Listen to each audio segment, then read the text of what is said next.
Hello दोस्तों, आज की इस वीडियो में मैं आपको भारत के एक भयानक किले के बारे में बताने जा रही हूँ।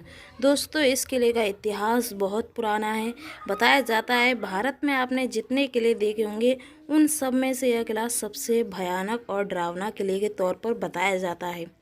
इस किले का इतिहास और इस किले से जुड़ा रहस्य आपको इस वीडियो में पता चलेगा, तो वीडियो को पूरा लास्ट तक ज़रूर देखना, क्योंकि इस किले का जो रहस्य है वो आपको काफ़ी चौंका देने वाला है। तो चलिए इस वीडियो को शुरू करते हैं।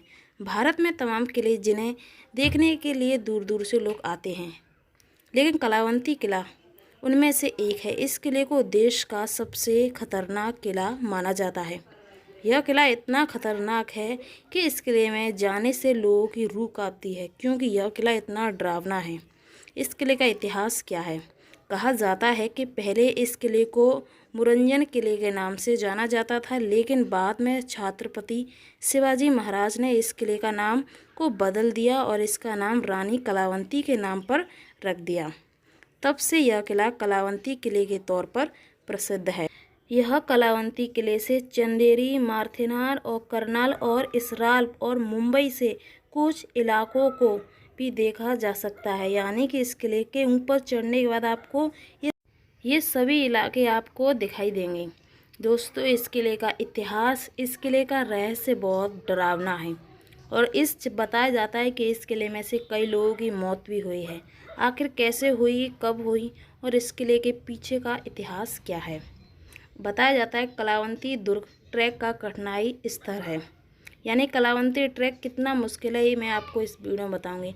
चट्टानों को काटकर बनाई गई सीढ़ियां और खड़ी ढलान के कारण इस रास्ते पर चलना थोड़ा मुश्किल है। हालांकि कठिनाइयों का स्तर माध्यम है, जिसके लिए बुनियादी शारीरिक सहन शक्ति की आवश्यकता होती है। ध्यान रखिए कि कलावंती दुर्ग मार्ग पर मानसून के दौर चलता कठिन हो जाता है, क्योंकि सीढ़ियाँ फिसलन भरी हो जाती हैं। क्योंकि यहाँ की जो यानी कि सीढ़ियाँ बनाई गई हैं वो चट्टानों को चीरती हुई सीढ़ियाँ हैं।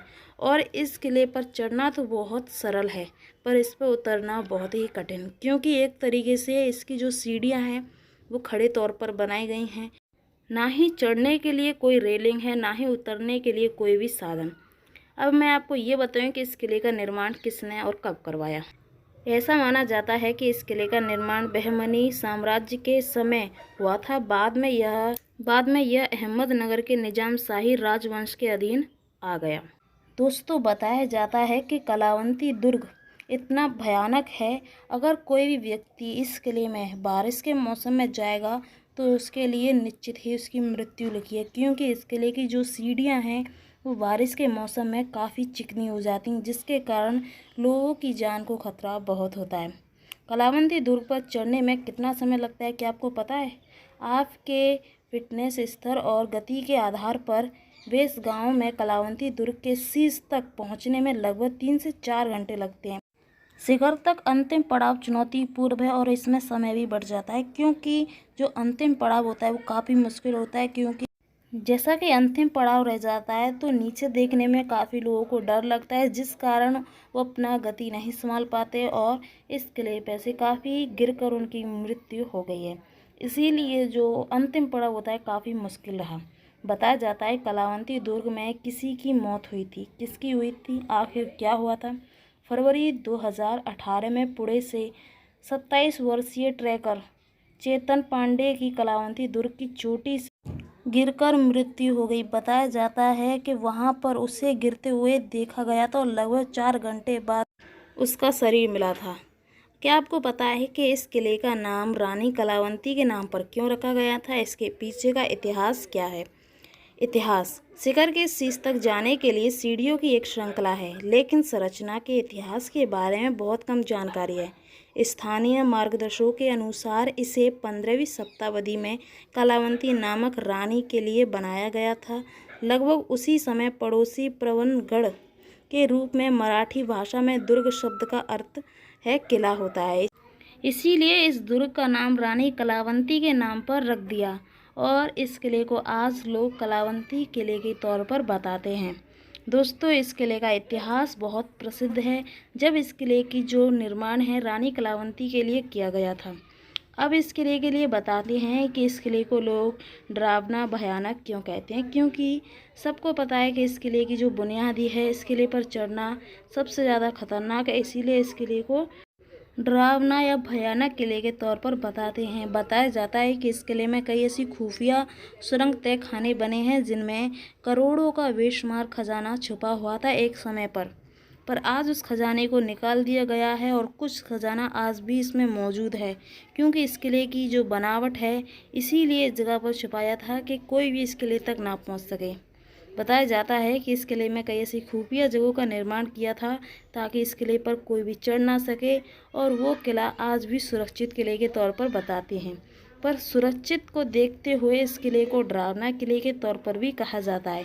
क्योंकि यह किला इतना डरावना है कि इस किले पर जैसे कि जो छोटे बच्चे होते हैं उनके लिए इस किले पर जाने के लिए मना है।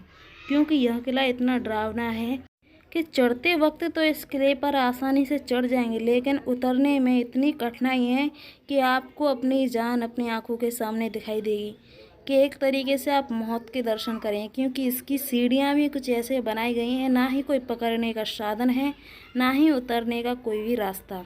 क्योंकि एकमात्र यही रास्ता है, या तो सावधानीपूर्वक चढ़ें और सावधानीपूर्वक उतरें। क्योंकि इस किले की जो बनावट आप देख सकते हैं कितनी भयानक तरीके से की गई है। यह किला एक चोटी पर स्थित है और इस किले से यानी कि ये सभी इलाके जो मैंने आपको बताए थे वो साफ दिखाई देते हैं। आप देख सकते हैं ये उस किले की तहखाने हैं जिनमें उस समय करोड़ों का खजाना छुपा हुआ था, पर आज वो खजाना भी नहीं है और यह किला एक तरीके से खाली है। ऐसा नहीं, ये किला मात्र छोटा सा किला है पर किले के तौर पर प्रसिद्ध है। तो दोस्तों ये है इस किले का इतिहास और इस किले से जुड़ा रहस्य। दोस्तों इस किले को लोग दूर दूर से भी देखने आते हैं क्योंकि यह किला बहुत प्रसिद्ध है। आई होप कि आपको वीडियो पसंद आई होगी। वीडियो पसंद आए वीडियो को लाइक शेयर सब्सक्राइब जरूर करें। चलिए मिलते हैं नेक्स्ट वीडियो।